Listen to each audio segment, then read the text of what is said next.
এক security guard তার ছেলের হত্যার প্রতিশোধ নিতে পুরো লস অ্যাঞ্জেলাসের গুন্ডাদের ঘুম হারাম করে দেয়। যদি দেখতে চাও কি কুখ্যাত উপায়ে সে এই প্রতিশোধ নেয়, তাহলে বসে পড়ো রাথ অফ ম্যান মুভিটির এক্সপ্লেনেশন দেখতে। তবে চ্যানেলটা যেহেতু একেবারেই নতুন, তাই সাবস্ক্রাইব করতে ভুলো না কিন্তু, কেননা এই চ্যানেলে সব রক্ত হিম করা থ্রিলার সাসপেন্স মুভি আসতে চলেছে। তো চলো শুরু করে আজকের দুর্দান্ত থ্রিলার মুভির এক্সপ্লেনেশন।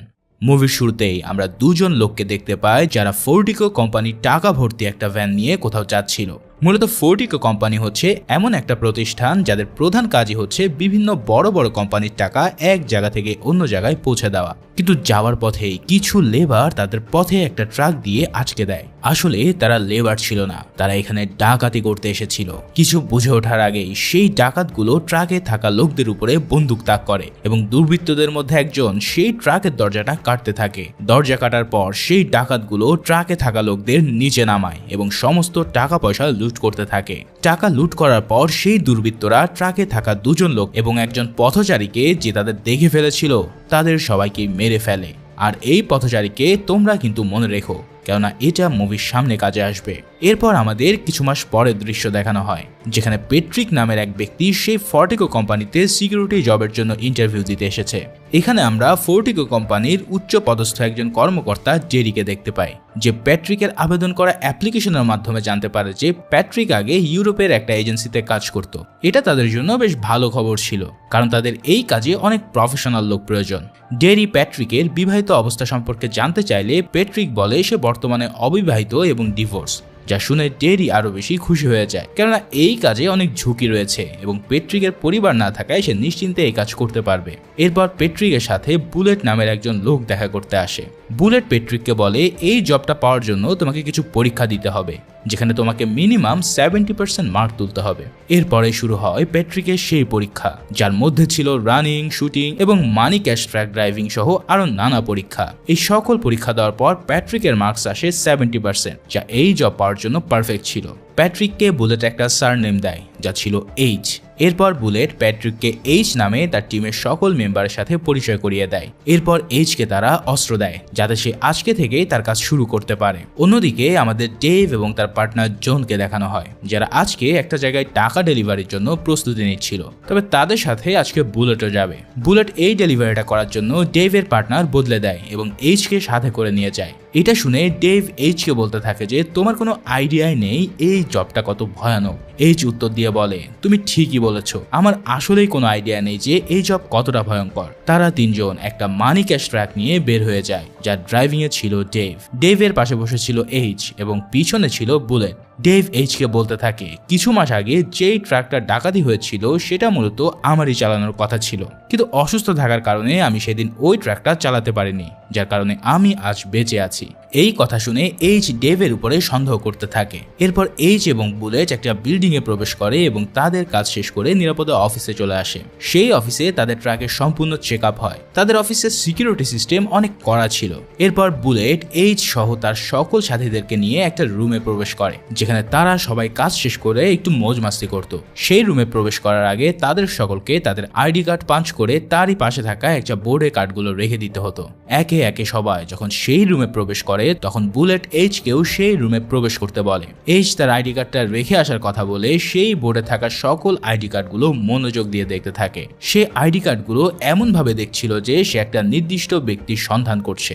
এরপর আমাদেরকে সেই রুমের ভিতরের দৃশ্য দেখানো হয়, যেখানে সবাই এইচকে নিয়ে কথা বলছিল।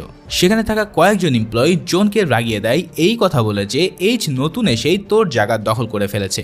আসলে এই জন ছিল ডেভের পার্টনার। এই কথা শুনে জন এইচের সাথে বিভিন্ন বিষয় নিয়ে কথা বলতে চায়, কিন্তু এইচ জনের কথাগুলো পুরোপুরি ইগনোর করে এবং জনকে সেখান থেকে চলে যেতে বলে, যার কারণে জনের অনেক বেশি মন খারাপ হয়। এর পরের দিনের এক ডেলিভারিতে দেখতে পাই সেদিনও তারা তিনজন একটা মানি ক্যাশ ট্র্যাক নিয়ে কোথাও টাকা ডেলিভারি করতে যাচ্ছে। তারা শহরের একটা জায়গায় গিয়ে থামে। সেখানে বুলেট একাই কিছু বস্তা টাকা নিয়ে ডেলিভারি করতে যায়। অনেক সময় যাওয়ার পর যখন আর বুলেট ফিরে আসে না, তখন ডেভ ওয়াকি টকির মাধ্যমে বুলেটের সাথে কন্ট্যাক্ট করতে চায়, কিন্তু সেখান থেকে কোনোই রেসপন্স আসে না। কিছুক্ষণ পরে যখন ওখান থেকে বুলেটের হেল্প কথাটা শুনতে পায় তখনই তারা বুঝতে পারে যে বুলেট কিডন্যাপ হয়ে গেছে।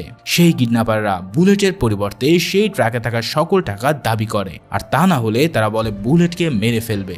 এই কথা শুনে ডেভ পুরোই ঘাবড়ে যায়। ডেভ বুলেটকে বলে কোম্পানির প্রোটোকল অনুযায়ী আমাদের এখান থেকে দ্রুত চলে যাওয়া উচিত, কিন্তু এইচ তার কথা মানে না। সে বলে আমাদের বুলেটকে বাঁচানো উচিত, কারণ সে আমাদেরই একজন সঙ্গী। তুমি চলে গেলে চলে যেতে পারো, আমি একাই ডেভকে বাঁচাতে যাব। আর কোনো উপায় না দেখে ডেভ ও বুলেটকে বাঁচানোর জন্য রাজি হয়ে যায়। এরপর তারা দুজন ডাকাতের দেওয়া নির্দিষ্ট একটা লোকেশনে যায়। সেখানে ডাকাতরা তাদের ট্রাকের সামনে ও পিছনে গাড়ি পার্ক করে। সামনের গাড়ি থেকে একজন মুখোশধারী ডাকাত বুলেটকে বন্দুকের হেফাজতে রেখে বের হয় এবং ট্রাকে থাকা লোকদের বলতে থাকে যে কোনো ধরনের চালাকি করার চেষ্টা করবে না। তোমরা ট্রাকের পিছনের দরজা খুলে দ্রুত সকল টাকা আমাদের গাড়ির পিছনের বগিতে রেখে দাও। এইচ এক এক করে সকল বস্তা সেই গাড়ির পিছনের ডেকিতে রাখতে শুরু করে। তবে সে ইচ্ছা করেই এক বস্তা টাকা নিচে ফেলে দেয়। এর জন্য সেই গাড়িতে থাকা লোকটা এইচ এর উপরে চিল্লাতে থাকে। এই সুযোগে এইচ একটা ব্যাগ ফেলার অভিনয় করে এক গুলি করে সেই ডাকাতকে মেরে ফেলে। এরপর এইচ একে একে সকল ডাকাতকে নিখুঁতভাবে হেডশট দিয়ে মেরে ফেলে। সে এতটাই প্রফেশনাল ছিল যে একটা গুলিও তার মিস হয় না। শেষ ডাকাতকে মারার পূর্বে এইচ বলে, বল তোরা কার হয়ে কাজ করছিস।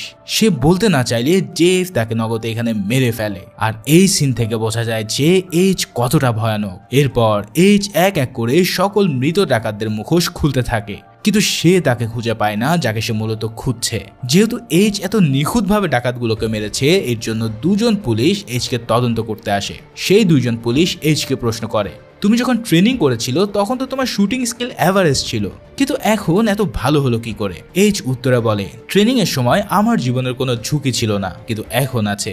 আমার একটা ভুলেই আমাদের তিনজনের জীবন চলে যেতে পারতো, আর তাই আমি এত ভালো করে এম করে তাদেরকে হত্যা করেছি। এরপর সেই পুলিশরা এইচকে 6 মাস আগে ঘটে যাওয়া সেই ডাকাতির ফুটেজ দেখায়। তারা এইচকে বলে, তোমার কি মনে হয় এই ডাকাতির সাথে আজকের ডাকাতির কোনো কানেকশন আছে? এই সব দেখে এইচ পুরোপুরি তা মানা করে দেয়, কিন্তু এইচ এর মুখ দেখে মনে হচ্ছিল যে সে কিছু তো জানেই এই রবারির ব্যাপারে। এইচ যখন রুম থেকে বের হয় তখন ডেরি এইচকে বলে, এত বড় ইনসিডেন্ট ঘটার পর আমাদের কোম্পানির পলিসি হচ্ছে তুমি এখন 1 মাস কোনো ধরনের ফিল্ড জব করতে পারবে না। মানে এই 1 মাস তাকে অফিসে বসেই কাজ করতে হবে। এছাড়াও তাকে মানি ক্যাশ ট্রাক ডেলিভারি রিলেটেড কোনো জবও দেওয়া হবে না, কেননা এরকম ঘটনা ঘটার পর মানুষ ডিপ্রেশনে চলে যায়, যেটা তাদের কাজের জন্য বেশ সমস্যার সৃষ্টি করতে পারে। এইসব শুনে এইচ হেসে বলে, আচ্ছা তোমার কি দেখে মনে হয় আমি ডিপ্রেশনে আছি? ঠিক তখনই এইচ এর সাথে ফোর্টিকো কোম্পানির ওনার দেখা করতে আসে। সে এইচ কে ধন্যবাদ জানায় তার কোম্পানির এমপ্লয়ীদের বাঁচানোর জন্য। সেই ওনার ডোরিকে বলে, আমাদের কোম্পানিতে এই ধরনের লোকই প্রয়োজন, কেননা এই ধরনের লোক থাকলে আমাদের টাকা সেফ থাকবে। তাই আমার কথা হচ্ছে তুমি ওকে ফিল্ড জব করার অনুমতি দাও। এরপর আমাদের সেই দুজন পুলিশকে দেখানো হয় যারা কিং নামক একজন FBI অফিসারের সাথে কথা বলছিল। সেই পুলিশ কিংকে বলে, আজ যে ডাকাতি হয়েছিল সেখানকার ডাকাতদের মূলত এইচই হত্যা করেছে। আমার তো এখানে কোনো গোলমাল মনে হচ্ছে। তারা আরো বলে, ফোর্টিকো কোম্পানিতে আমাদের যেই টাকা আছে সেটা মনে হয় ওখানে সেফ থাকবে না। কিন্তু কিং তার উত্তরে বলে, এইচ যেভাবে কাজ করছে ওভাবেই তাকে কাজ করতে দাও। আমার মনে হয় না যে এইচ এর টাকার প্রতি কোনো লোভ আছে। সেই সাথে সাথে আমার মনে হয় এইচ আসলে এখানে অন্য কিছুর জন্য এসেছে। এরপর আমাদেরকে এইচ কে দেখানো হয়, যার সাথে একজন মেয়ে দেখা করতে এসেছিল। সেই মেয়েটি মূলত এইচকে ফোর্টিকো কোম্পানির সকল এমপ্লয়ি এবং একমাত্র মেয়ে সিকিউরিটি গার্ড ডেনার ইনফরমেশন দিতে এসেছিল। সাথে সে একটা অ্যাটপসি রিপোর্টও দেয়। অ্যাটপসি রিপোর্ট হচ্ছে কোনো হত্যা মামলার একজন নির্দিষ্ট ব্যক্তির শরীরে সমস্ত পর্যবেক্ষণ, পরীক্ষা এবং পরীক্ষার বিবরণ অন্তর্ভুক্ত করা। আর এখানেই আমরা সত্যি সত্যি বুঝতে পারি যে এইচ ফোর্টিকো কোম্পানিতে কোনো উদ্দেশ্য নিয়ে এসেছে। এরপর আমরা পরের দিনের দৃশ্য দেখতে পাই, যেখানে বুলেট ও এইচ একটা মানি ক্যাশ ট্রাক নিয়ে টাকা ডেলিভারি করতে যাচ্ছিল। ঠিক তখনই কিছু ডাকাত তাদের ট্রাকের উপরে হামলা করে দেয়। সেই ডাকাতগুলো প্রথমে সেই ট্রাকের লুকিং গ্লাস কালো করে এবং একটা টিয়ার শেল গ্যাস ট্রাকের ভিতরে ঢুকিয়ে দেয়। অতিরিক্ত গ্যাসের কারণে বুলেট আগেই ট্রাক থেকে বেরিয়ে যায় এবং এইচ মুখের রুমাল দিয়ে একটু দেরিতে বের হয়। তবে যখনই এইচ তার মুখ থেকে রুমাল সরায় তখন ডাকাতরা এইচকে দেখে সেখান থেকে ভয়ে পালিয়ে যায়। এই দৃশ্য দেখে আমাদের মনে একটু ঘাপলা লাগে যে আসলে এই এইচটা কে। এই ঘটনা শোনার পর কোম্পানির হেড পুরো অবাক হয়ে যায় যে ডাকাতরা চুরি না করে কিভাবে সেখান থেকে পালিয়ে যেতে পারে। কোম্পানি হেড এইচ এর এই কাজ দেখে অনেক খুশি ছিল। সে বলতে থাকে, আমাদের কোম্পানিতে ওর মতোই লোক প্রয়োজন। কিন্তু এখানে ডেরি এইচ এর উপরে সন্দেহ করতে থাকে। তার মনে হতে থাকে ডাকাতরা কেন এইচকে দেখে পালাবে। এরপর আমাদের ডানাকে দেখানো হয় যে এইচ এর কাজ দেখে পুরো ইমপ্রেস হয়ে যায়। এর জন্য সে এইচকে ড্রিঙ্কস এর জন্য অফার করে। অন্যদিকে আমাদেরকে বুলেটকে দেখানো হয় যে ডেভকে এইচ এর সাথে ঘটে যাওয়া সেই ইনসিডেন্ট সম্পর্কে বলছিল। বুলেট ডেভকে বলে, আমার মনে হচ্ছে এখানে নিশ্চয়ই কোনো গন্ডগোল আছে। সেই ডাকাতগুলো এইচ এর চেহারা দেখে এমন ভাবে পালিয়ে গেছে যে মনে হচ্ছিল তারা কোনো সিংহ দেখে ফেলেছে। তাই আমার মনে হয় এইচ কোনো সাধারণ মানুষ নয়। এরপর আমরা এইচকে ডানার সাথে একটা রুমে শুয়ে থাকতে দেখি। যদিও ডানা এখানে ঘুমাচ্ছিল, কিন্তু এইচ ছিল সজাগ। কিছুক্ষণ পর এইচ ডানাকে একটা কাপড় দিয়ে বাইরে বেরিয়ে আসতে বলে। তবে হঠাৎই এইচ ডানাকে গান পয়েন্টে রেখে একটা প্রশ্ন করে।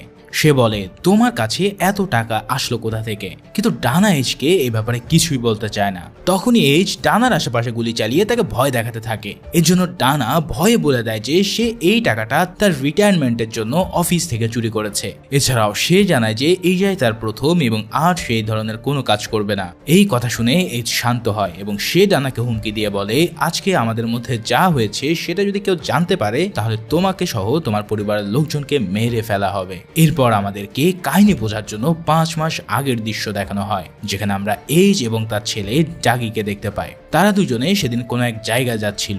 ঠিক তখনই এইচকে মাইক নামের একজন কল করে। আসলে মাইকই সেই ব্যক্তি ছিল যে আগের দৃশ্যে এইচকে দেখে পালিয়ে গিয়েছিল। মূলত এইচ ছিল মাইকদের গ্যাংয়েরই মেইন বস।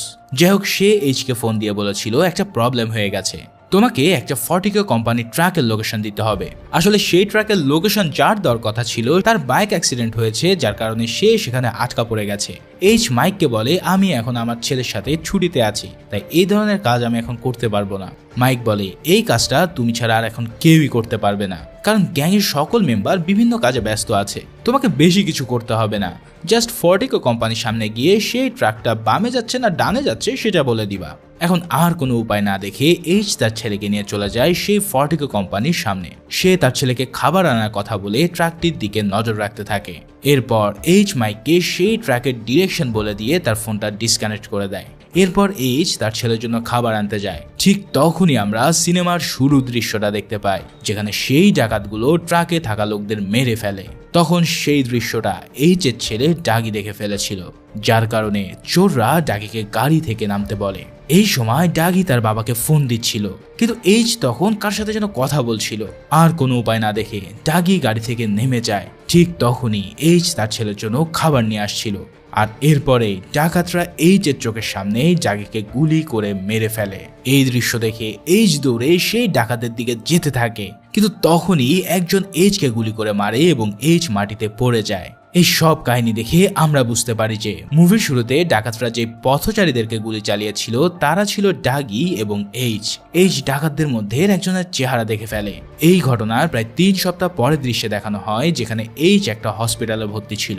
সেখানকার ডক্টর এইচকে বলে, তোমার শরীরের মোট 6টা গুলি লেগেছে, যা বের করতে আমাদের 3টা অপারেশন করতে হয়েছে। তোমার শরীর থেকে অনেক রক্ত বের হয়ে গেছে, কিন্তু ভাগ্যক্রমে তুমি এখনো বেঁচে গেছো। পরের দৃশ্যে আমরা এইচকে দেখতে পাই যে তার ওয়াইফের সাথে একটা রুমে বসেছিল। এইচ এর ওয়াইফ এইচকে ডিভোর্স দিয়ে দেয়, কারণ সে মনে করে তার ছেলের মৃত্যুর জন্য এইচই দায়ী। সেখানে এইচ কিছুই বলতে পারে না, কারণ সেও নিজেও অনেক দুঃখী ছিল। সেই থেকে এইচ তার ছেলের মৃত্যুর প্রতিশোধের আগুনে জ্বলতে থাকে। এরপরে আমরা এজেন্ট কিংকে এইচ এর সাথে একটা গাড়িতে বসে থাকতে দেখি। আসলে এজেন্ট কিং এইচ এর হয়েই কাজ করত। এজেন্ট কিং এইচকে বলে, তোমার ছেলেকে কারা মেরেছে সেটা তো আমি জানি না, কিন্তু তোমাকে আমি এই শহরের সকল গুন্ডাদের ইনফরমেশন দিয়ে দিলাম, ফলে এটাকে তুমি তোমার মতো হ্যান্ডেল করো। এরপর এইচ তার গ্যাংয়ের খাস লোকদের ডাকায়। সেখানে কিং এইচ এর ছেলে মারা যাওয়ার জন্য দুঃখ প্রকাশ করে। এইচ বলে, আমার ছেলেকে যে গুন্ডারা মেরেছে তার ইনফরমেশন আমার দরকার। সেখানে থাকা 2 জন গুন্ডা এইচকে বলে, আমরা সর্বোচ্চ চেষ্টা করছি সেই ডাকাতদের খুঁজে পেতে, কিন্তু তাদের সম্পর্কে আমরা কোনো ইনফরমেশন খুঁজে পাইনি। কেউই বলতে পারছে না যে সেদিনের ডাকাতি কে করেছে।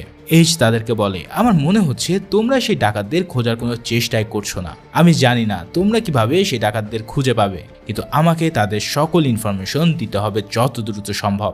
এরপর এইচ এর লোকেরা একে একে সমস্ত এলাকার গুন্ডাদের খোঁজ লাগাতে থাকে। তার মধ্যে একজনকে এইচের আস্তানায় আনা হয়। তারা সেই গুন্ডাকে টর্চার করতে থাকে, কিন্তু সে ওই ডাকাতদের ব্যাপারে কিছুই বলে না। এরপর আর কোনো উপায় না পেয়ে এইচের লোকরা সেই গুন্ডার ওয়াইফকে নিয়ে আসে, যার কারণে সেই গুন্ডাটা এবার এইচকে জ্যাকসন ব্রাদার নামের একটা গ্যাংয়ের কথা বলে, যারা সেদিন ওই ব্যাংক ডাকাতিটা করেছিল। এরপর এই কথা শুনে এইচ সেই গ্যাংটাকে ধরার জন্য বেরিয়ে যায় এবং সেই গ্যাংয়ের প্রতিটা মেম্বারকে মারা শুরু করে। প্যাট্রিক তার ছেলের মৃত্যুর প্রতিশোধ নিতে পুরো মরিয়া হয়ে পড়ে। এই সব ঘটনার কারণে মাইক অনেক চিন্তিত হয়ে পড়ে, কারণ প্যাট্রিকের ছেলের প্রতিশোধ নিতে গিয়ে তাদের বিজনেসের পুরোই 12টা বেজে যাচ্ছে। এর জন্য মাইক প্যাট্রিককে কিছুদিন ব্রেকে যেতে বলে। প্যাট্রিকও বিষয়টা বুঝতে পারে, তাই সে মাইককে বলে, আমি তাহলে কিছুদিনের ব্রেক নিতে লন্ডনে যাব, যতদিন আমি না আসি আমার সকল বিজনেস তুমি সামলিও। এরপর আমাদের সেই মেয়েটাকে দেখানো হয় যে প্যাট্রিককে কোনো একজনের অ্যাটপসি রিপোর্ট দিতে এসেছিল। এই মেয়েটা মূলত ছিল ক্রিস্টি। আসলে প্যাট্রিকের সন্দেহ হতে থাকে যে এই ডাকাতির পিছনে ফর্টিকো কোম্পানির কোনো সিকিউরিটির হাত আছে। তাই প্যাট্রিক ক্রিস্টিকে তার সকল ক্রিমিনাল রিপোর্ট মুছে দিয়ে সম্পূর্ণ নতুন একটা আইডেন্টিফিকেশন বানাতে বলে, যাতে সে ফর্টিকো কোম্পানিতে অ্যাজ এ সিকিউরিটি গার্ড হিসেবে জয়েন করতে পারে। এরপরে আমাদেরকে সিনেমার দ্বিতীয় দৃশ্য দেখানো হয়, যেখানে প্যাট্রিক ফর্টিকো কোম্পানিতে জব করতে এসেছিল। এখন এরপরের কাহিনী তো তোমরা সবাই জানো। এখানেই আমরা প্যাট্রিকের আসল উদ্দেশ্য জানতে পারি, কেননা সে ফর্টিকো কোম্পানি জবের জন্য অ্যাপ্লাই করেছিল। এছাড়াও যেই অ্যাটপসি রিপোর্টটা ক্রিস্টি প্যাট্রিককে দিয়েছিল সেটা আর কারোরই ছিল না, সেটা ছিল প্যাট্রিকের ছেলে ডাগির। পরের দৃশ্যে আমাদেরকে জ্যাকসন ব্রাদার গ্রুপের সকল মেম্বারদেরকে দেখানো হয়, যারা খুবই চিন্তায় ছিল। আসলে তারা অনেক দিন ধরে একটা জায়গায় লুকিয়ে আছে, যার কারণে তারা এতদিন কোনো রবারিও করতে পারেনি। এই কারণে তাদের জীবনযাপন করতে খুব কষ্ট হচ্ছিল। তারা সকলে যখন তাদের লিডার জ্যাকসনকে আবার ডাকাতি করার কথা বলে, তখন জ্যাকসন এটা করতে বারণ করে, কারণ তারা কিছুদিন আগে কয়েকজনকে হত্যা করেছে, যার কারণে পুলিশ তাদেরকে খুঁজে বেড়াচ্ছে। এখন যদি তারা কোনো রবারি করতে যায় তাহলে তারাও বিপদে পড়তে পারে। বলে রাখি, এই গ্রুপের সকল মেম্বাররা আগে কিন্তু মিলিটারিতে ছিল, কিন্তু এখন তারা টাকার জন্য ডাকাতির পথ বেছে নিয়েছে। আর এখানেই আমরা সেই লোকটাকে দেখতে পাই যার চেহারা প্যাট্রিক দেখে ফেলেছিল, আর এই ব্যক্তিটার নাম হলো জেন। এরপর আমরা দেখতে পাই সেই দিনকার রবারি, যেখানে জেন ওই রবারির প্ল্যান করছিল। সে চাইছিল সে সেই সব কোম্পানির টাকা চুরি করবে যাদের প্রধান কাজ হচ্ছে টাকা ডেলিভারি করা। তখন তারা জানতে পারে ফর্টিকো কোম্পানি টাকা ভর্তি একটা ট্রাক যাচ্ছে, যেখানে প্রায় $2 মিলিয়ন রয়েছে, যার কারণে সেদিন তারা ওই ট্রাকটাকে ডাকাতি করেছিল। আর এই ডাকাতি করতে গিয়ে জেন প্যাট্রিকের ছেলেকেও মেরে ফেলে। এর 5 মাস পর জ্যাকসন তার টিমের সকল মেম্বারকে এক জায়গায় করে এবং তাদের নতুন চুরির প্ল্যান বলতে থাকে। জ্যাকসন তাদেরকে বলে, এই চুরিতে আমরা ফর্টিকো কোম্পানি থেকে প্রায় $160 মিলিয়ন চুরি করতে পারবো। আসলে পুরো বছরের একটা দিনে ব্ল্যাক ফ্রাইডে উৎসব পালন করা হয়, আর এই সময়টাতে ফর্টিকো কোম্পানির ভিতরে মিলিয়ন ডলার জমা থাকে। এদিকে কিছুদিন পর এইচ এবং বুলেট কোনো জায়গা থেকে টাকা ডেলিভারি নিয়ে তাদের অফিসে ফেরত আসতে থাকে। তখন বুলেট এইচকে বলে, আমি আসলে এই সব ট্রাকের খবর জ্যাকসন ব্রাদার গ্রুপে পৌঁছে দিতাম। আমি আগেই সেই গ্রুপের একজন মেম্বারও ছিলাম। এছাড়াও আমি অনেক বছর ধরে এই কোম্পানিতে চাকরি করি এবং সেই ট্রাকগুলোর তথ্য জ্যাকসন গ্রুপকে বলে দেই। এতে করে আমি কিছু পার্সেন্টেজও পাই। এখন বুলেট এইচকে তার এই কাজে সাহায্য করতে বলে। এইচও বুলেটকে সাহায্য করার জন্য রাজি হয়ে যায়, কিন্তু সে তো আর জানে না কার সাথে সে কি বিজনেস ডিল করলো। আসলে এই তথ্যটা পাওয়ার জন্যই এতদিন এই কোম্পানিতে চাকরি করছিল। এরপর বুলেট সেই মানি ট্রাক এবং এইচকে নিয়ে চলে যায় জ্যাকসনদের আস্তানায়। সেই গ্রুপের চোররা তাদের ট্রাকের ভিতরে লুকিয়ে পড়ে। সেই চোরদের গায়ে বুলেট প্রুফ জ্যাকেট, মাথায় হেলমেট এবং হাতে অস্ত্র ছিল। এরপর বুলেট সেই ট্রাকটিকে নিয়ে চলে যায় তাদের কোম্পানির ভিতর। তখনই সেই ট্রাকের ভিতরে থাকা চোরগুলো কোম্পানির থাকা সকল কর্মীকে হোস্টেস বানিয়ে ফেলে। সেখানে থাকা একজন কর্মী সুযোগ পেয়ে ইমার্জেন্সি অ্যালার্ম বাজিয়ে দেয়, যার কারণে পুলিশও খবর পেয়ে যায় যে ফর্টিকো কোম্পানিতে চুরি হচ্ছে। এই অ্যালার্মের কারণে চোররা একটু অমনোযোগী হয়ে পড়ে। এই সুযোগে সেখানকার সিকিউরিটি গার্ডরা চোরদের উপরে গুলি চালাতে থাকে, কিন্তু জ্যাকসন টিমের সকল মেম্বাররা অনেক হাই কোয়ালিটির আর্মার পরেছিল বিধায় তাদের কিছুই হয় না। তাই তারা খুব সহজে গুলি চালিয়ে সিকিউরিটি গার্ডদের মেরে ফেলতে পারে। অন্যদিকে একজন ডাকাত এইচকে জিম্মি করে রেখেছিল। এইচ সুযোগ পেয়ে সেই ডাকাতকে মেরে ফেলে এবং নিজে সেই ডাকাতের পোশাক পরে, যাতে কেউ তাকে চিনতে পারে না। অপর পাশে বুলেট তার আসল চেহারা দেখায়। সে নিষ্ঠুরভাবে জানা ও জেফকে মেরে ফেলে। এখানে আমরা দেখতে পাই জাস্ট জেন, বুলেট এবং জ্যাকসন ডাকাত দল থেকে বেঁচে আছে। এখানে জ্যাকসনের গায়ে গুলি লেগেছিল, যার কারণে সে অনেক আহত হয়েছিল। এরপর জেন একটা ট্রাকে তাদের দুজনকে নিয়ে পুলিশের গাড়ি ধাক্কা দিয়ে চলে যেতে থাকে গ্যারেজের দিকে। আসলে সেখানে কিছু টানেল ছিল। জ্যাকসন বুঝতে পারে জেন এখানে থাকা সকল টাকা নেওয়ার জন্য তাদের দুজনকে মেরে ফেলবে। এর জন্য সে জেনকে মারার জন্য বন্দুক বের করে, কিন্তু জেন এটা বুঝে যায়, যার কারণে সে জ্যাকসনের গলা কেটে মেরে ফেলে। এরপর জেন আর বুলেট দুইটা এটিভি নিয়ে চলে যায় টানেলের শেষ মাথায়। সেখানে তারা আগে থেকে একটা গাড়ি রেখে দিয়েছিল। সকল টাকা জেন এবং বুলেট গাড়ির ডিগিতে রাখতে শুরু করে। টাকা রাখা শেষ হতে না হতেই বুলেট জেনকে মারার জন্য বন্দুক বের করে, কিন্তু বুলেট জেনকে মারার আগে জেন বুলেটকে মেরে ফেলে। এরপর দ্রুতই জেন সেই টানেলের মাধ্যমে বেরিয়ে আসতে থাকে। পরের দৃশ্যে আমরা জেনকে দেখতে পাই যে তার ঘরে গোসল করার পর ড্রিঙ্কস করার জন্য আসছিল। ঠিক তখনই সেই চুরি করা টাকাগুলোর ভিতর থেকে একটা ফোনের আওয়াজ পাওয়া যায়। মূলত এই ফোনটা এইচ ইচ্ছা করেই সেই টাকাগুলোর মধ্যে লুকিয়ে রেখেছিল, যাতে সে জেনের লোকেশন ট্রেস করতে পারে। জেন যখন ফোনটা রিসিভ করে তখন এইচ এর আওয়াজ সে শুনতে পায়, তবে এইচ অলরেডি জেনের জন্য তার রুমে ওয়েট করছিল। সেখানে এইচ জেনকে বলতে থাকে, 5 মাস আগে তুমি যেই ছেলেটাকে মেরেছিলে সেটা হচ্ছে আমারই ছেলে। এইচ জেনকে তার ছেলের পোস্টমর্টম রিপোর্ট দেখায়, যেখানে লেখা ছিল ডাগির পিত্তথলি ফেটে গিয়েছিল বিধায় সে মারা গিয়েছে। যেহেতু তার ছেলেকে এভাবে হত্যা করেছে, তাই এইচও এখন জেনের পিত্তথলিতে গুলি করে, যার কারণে জেন অনেক কষ্ট পেয়ে সেখান থেকে মারা যায়। এরপর এইচ সেখান থেকে চলে যায়, আর যাওয়ার পথে এইচ তার এজেন্ট কিং এর সাথে দেখা করে। এইচ সকল টাকা কিংকে দিয়ে দেয় এবং তার সকল প্রমাণ মুছে দিতে বলে। সেখানে অলরেডি একটা গাড়ি প্যাট্রিককে নিতে এসেছিল। প্যাট্রিক সেই গাড়ি করে সেখান থেকে চলে যায়, আর মুভিটা এখানেই শেষ হয়। ভিডিওটা ভালো লেগে থাকলে একটা লাইক করো, আর নতুন হয়ে থাকলে অবশ্যই চ্যানেলটা সাবস্ক্রাইব করে রেখো। সবাই ভালো থেকো, সুস্থ থেকো। আল্লাহ হাফেজ।